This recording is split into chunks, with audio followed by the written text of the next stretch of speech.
ما یو روایت مبارک کتلی پیغمبر علیه السلام مبارک فرمایل چې د قیامت په آخر کې به خپل ښځو سره سړی زنا کوي وی به خپله ښځه ښه او وجه څه ده ګیرې کې به داسې ډیزاین جوړ کړي څوک پې دې دی د زنې باندې صرف پرېږدي څوک پې صرف دا دی کې پرېږدي او څوک به پکې یو قسم ډیزاین وباسي څوک بل قسم رونو دا خو اسلام پورې خندا ده دا خو اسلام پورې الیاذ بالله دا خو ته کفر ته پوځي دا سړی او که مسواک پورې وخاندي نو دا کافر ده. حضرت امام ابو حنیفه رحمت الله تعالی علیه شاګرد او یو کس داسې دا بریت والی صفا کړي بل چا پورې خندا وکړه حضرت امام ابو یوسف رحمت الله علیه ته د هغه خلاف مقدمه لاړه او هغه څه دا فیصله وکړه چې د سنتو مبارکو پورې الیاذ بالله استهزا کړې ده لہذا دا سړی کافر ده او د نکاح ماته ده. یحب الدباء و پیغمبر علیه السلام مبارک چې هغوی به کدو ډېر خوښ کدو نو یو کس پکې پاسېدو په دغه وخت کې یوې وی د ما خو نه ده خوښ په دغه وخت کې د ده خلاف مقدمه دایر شوم خلاف او دا فیصله وشوه چې لهذا دا انسان مرتد او کافر شوی ده د چې مخکې څومره نیکیانې کړي دي هغه ټولې لاړې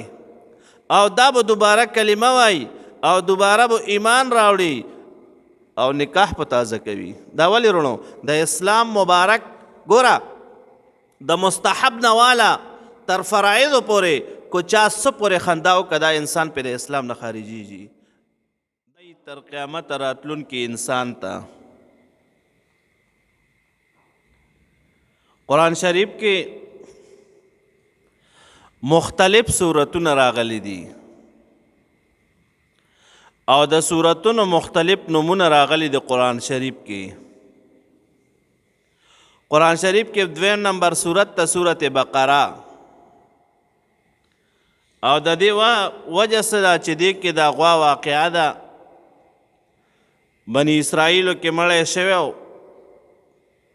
او د هغې مړي د قاتل پته نه لګي دا جناب حضرت موسی علیه السلام مبارک له چې راغل جناب حضرت موسی علیه السلام مبارک ورته وفرمیل چې الله پاک جل شانه فرمایي چې تاسو یو غوا حلاله کوئ او د هغې بعد حصه راوالی دا مړی پې ووایئ نو دا مړی به راژوندی شي هغه به خپل قاتل وښایي. اوږده واقعه ده نو د دغې صورت مبارک نوم کېښودلی شو بقره او بیا ورپسې صورت ته صورت آل عمران او بیا ورپسې صورت ته صورت النساء دا ځکه چې دې کې د ښځو حقوق بیان شوي دي نساء په عربۍ کې ښځو ته یایي او دکه رنګې بیا ورپسې د صورت مائده 6 سپارې کې مائده په عربۍ کې خوانچی او دسترخوان ته یایي د جناب حضرت عیسی علیه السلام مبارک ملګرو ته به دا راتله نو خدای پاک جل شانه د هغې مبارک صورت نوم هم صورت مائده کې ښودله او بیا ورپسې صورت انعام ده او دغه رنګې قرآن شریف کې یو صورت ته د هغې نوم د صورت عنکبوت نو دا کافران به راپاڅېدل او د قرآن شریف علیاذ بالله د صورتونو پورې به خاندېدل وی ګوره خدای پاک جل شانه د ماشي بیان کړی ده په قرآن شریف کې او خدای پاک جل شانه د عنکبوت بیان کړی ده مکړي او خدای پاک جل شانه د مچ بیان کړی ده نو دی به خاندېدل نو خدای پاک جل شانه پیغمبر علیه السلام مبارک ته وفرمایل او تر قیامته راتلونکي انسان ته چې ګوره کم خلق د الله پاک جل شانه د مبارک دین په خلاف لګوي او هغوی پورې استهزا کوي الیاذ بالله هغوی سره ګورې کښېننې دا ګوره اوس مسله یاد ساتئ چې کم ځای کې د قرآن کریم مخالفت کیږي د قرآن کریم یا د احادیث مبارکو او یا د اسلام د نورو امورو خلاف کیږي نو الته کې ناسته دا ګناه کبیره ده، لویه ګناه ده الته کې ناسته. او کو کم سړی ورسره مذاق کوي د اسلام پورې العیاذ بالله، خاندي و پورې او ټوکې و پورې کوي، زمونږ علماء کرام فرمایي دا کفر ده. اوس یو سړی که نه العیاذ بالله چې زه دا پلانې کار نه کومه،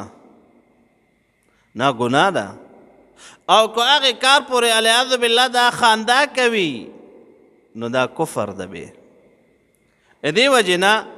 علماء کرام فرمایي چې د دین په کم یو کار پورې چا خندا وکړه دا کافر ده.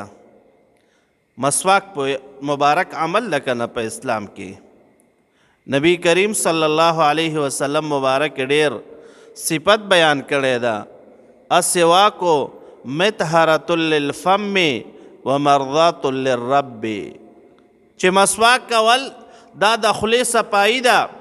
او د الله پاک جل شانه د رضا سبب ده. و خدای نه خواسته که څوک مسواک پورې وخاندېدو او یا مسخره وکړه، زمونږ علماء کرام فرمایي دا کافر ده. او که مسواک نه مني نو ګوره دا ګناهګار ده. او که مسواک پورې وخاندېدو دا کافر ده. دې وجې نه کله کله دا برید خلک په کینچۍ باندې وایي او څوک په پتری باندې وایي.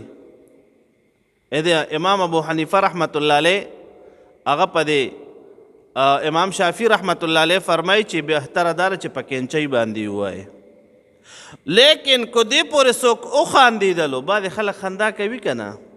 دې وجې نه یو ځل امام ابو یوسف رحمت الله علیه ناسو،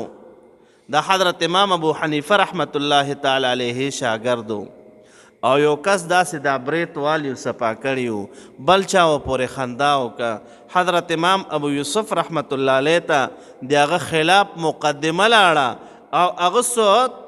دا فیصله وکړه چې د سنتو مبارکو پورې العیاذ بالله استهزا کړې ده، لہذا دا سړی کافر ده او د نکاح ماته ده. دا به دوباره کلمه یای او دا به نکاح هم تازه کوي. دې وجې نه علامه شامی رحمه الله فرمایي چې مسلمان لا پکار دی چې 15 ورځې بعد نکاح تازه کوي او هر شپه ایمان تازه کوي.